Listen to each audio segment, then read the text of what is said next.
सुन माई गेरुआ सिलवाई दे। सुन माई गेरुआ सिलवाई दे।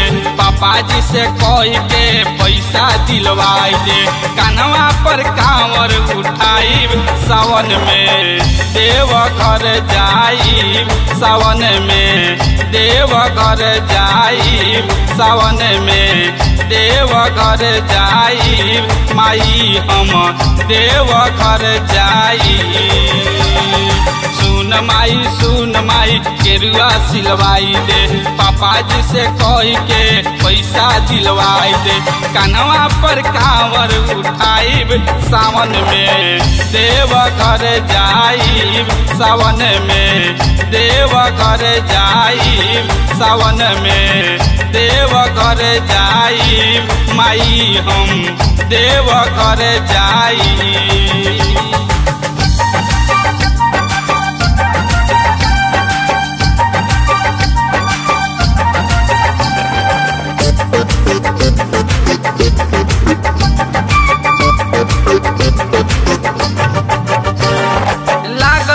सरजा की जलवा चढ़ाई। भोल के चरनिया में सिरवा नेवाई। भोल के चरनिया में सिरवा नेवाई। लागल बा की सरजा की जलवा चढ़ाई। भोल के चरनिया में सिरवा नेवाई। सुने नीति महादेव हमें बड़ी जानी। भक्तन के दूर करेले परेशानी। बतिया उनसे बताई सावन में देव घर जाई। सावन में देव घर जाई। सावन में देव घर जाई।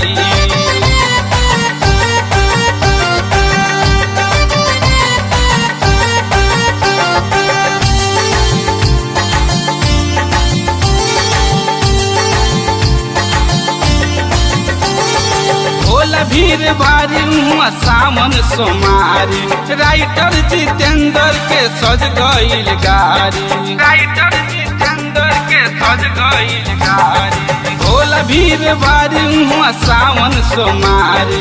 राइटर जितेंद्र के सज गईल गाड़ी। संदीप संजय शंभू उठा ले कांवर। बोलबम बोलला से बढ़ेला पावर। कहला लो संग ले जाई। सावन में देव घर जाई। माई हम देव घर जाई। सुन माई गेरुआ सिलवाई दे।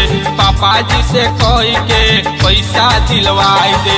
कानवा पर कांवर उठाई सावन में देव घर जाई। सावन में देव घर जाई। सावन में देव घर जाई। माई हम देव घर जाई।